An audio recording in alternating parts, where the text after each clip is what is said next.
Hey y'all, it's Lindsay with the Fiber Seed, and it is WIP Wednesday where I share what I've been working on, which are a couple of things. So let's get into this because I've got some stuff to show you. First up, drum roll, we have the Colorway release for June coming up this Friday. And it's called Let's Go Fly a Kite.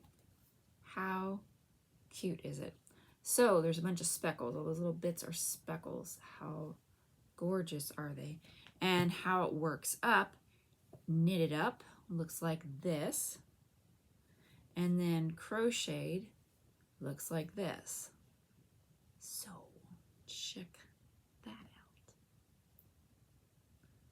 So that's how that looks, and that is coming this Friday at noon in sock DK and worsted. So yay for summer colors. That would make a fun top and make a fun anything actually. And the little speckles are like little exciting pops of fun while you're knitting or crocheting because it looks cool like that too. See? So what else have I been working on? Well, I have been working on my glide by Dawn Barker using Sprout Sock in Lovebirds. Getting further. This is so much a conversational piece because this is my grab it and not have to think about what I'm doing knitting. You call it mindless knitting, but you still have to think a little bit, but just not as much. So I'm very close to needing to switch to longer needles, but I can take this wherever I go. So I've started so many conversations with people asking, what am I working on? And so I get to share this with them and they think it's really cool. And then I do the whole thing because it's been locally. I'm like, well, if you want to learn how to knit or crochet, I'm here. So anyway, that is what I've been working on, that. And then I'll check this out. Okay, so I've been working on Penelope's sweater. I'm using the Good Old Raglan pattern, using Penelope's yarn that she dyed in DK. So I'm into the third ball now, and I am almost done. I think ribbing is what I have to do next. I need to measure it again just to double check.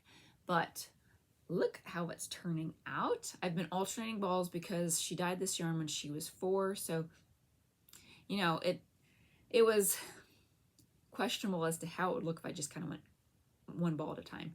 So here's how it looks. And what I did when I looked at the balls, I wound them up first instead of like laying them out and staring at them, which is very helpful when you have other colorways that are more consistent, is to lay them out and look at them. But I wound it up and basically went off the amount of speckling, the heaviness of it.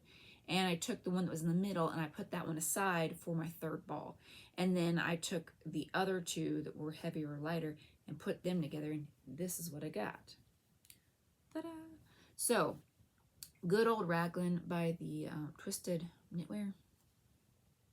And I really like how it's turning out. So I'm gonna put it on her to test it out and see what she wants sleeve-wise. But I think it's gonna be somewhere in this range. I don't think I'm gonna go past the elbow because it might get into that weird realm of when she's outgrowing it, that it was a 3/4 length, but then it's like sitting in this weird spot at her elbow. So that's what I'm working on with that, which means I get to share what I found at Hoosier Hills Fiber Festival this past weekend. So I technically found Weldon Wool because they were my booth mates at Worcester at Great Lakes Fiber Show, but she told me, hey, come back next week, I'll have more skirts. So I got myself some sari skirts because I've been into getting wrap skirts here lately as of late, but I wanted some lighter ones for summer. So she said I'll have more colors next week. So I waited and I got this one. Look at that. Ah, my goodness. So it's a wrap, but you can there's different ways to wrap it because there's a lot of fabric and it's longer. So I could even wear it as dress or whatever, you know. So I got this one with purples and then the earth tone colors behind it. And then this one has a different feel to it. If I can get to the, so there's the liner, and I'm pretty sure that I can make them turn around instead of having that layered look. I can just make it one look by flipping it around.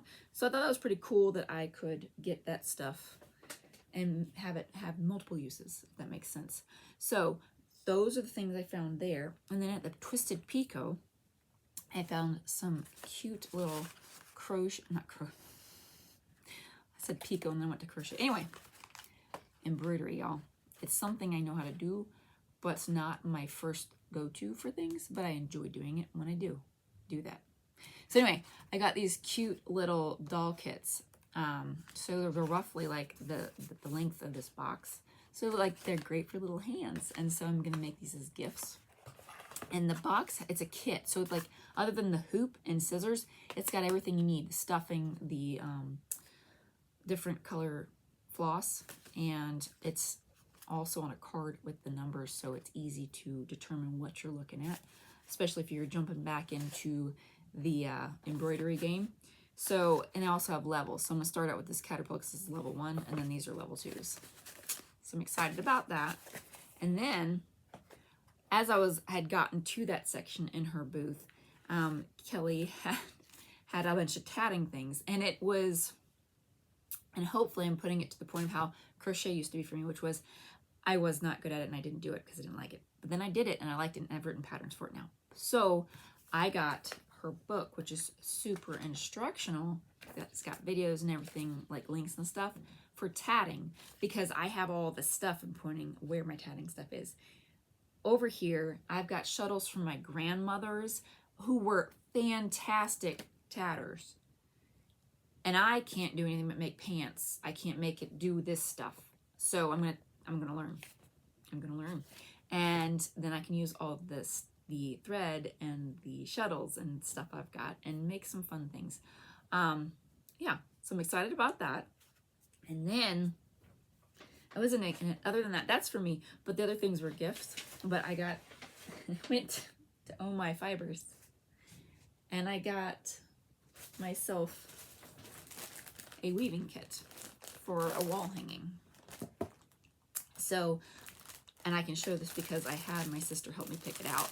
But anyway, my sister pregnant with her 3rd baby, and I wanted to make something for the nursery because I've kind of like contributed to a nursery wall every time she's had a baby. So I knew she wanted to do, I talked to her and she wanted to do some earthy things. So we went and picked these colors, and I'm gonna add some of my yarn to it to give like little wildflower pops in there. And I'm super excited about this because I have not done any weaving of any sort since Reese was in a walker. And he put his fingers into my weaving and went like this. And I'm like, maybe we put the bloom away for a while. And it's been 10 years. So we're going to try doing this. My kids don't do that much anymore. So I'm kind of excited about that, to see where that goes. I think it'll be a fun little outlet of creativity for me that still uses yarn, but it's a little bit different than knitting or crocheting or tatting. But anyway, those are my finds at the Hoosier Hills Fiber Festival, and I definitely had fun finding them. So yeah, that is what I've been working on this week, and I'm excited for the update because I honestly want to, it's super happy. It's called Let's Go Fly a Kite because it's named after the Mary Poppins song. So anyway, it just makes me happy because when I was a kid, I loved flying a kite, and we had to go to this one park because there were no power lines and not a lot of trees, and that was one place to go fly the kite. And I just remember having so many fun memories of that as a child. So anyway, that's what I've been working on this week. And until next time, happy crafting.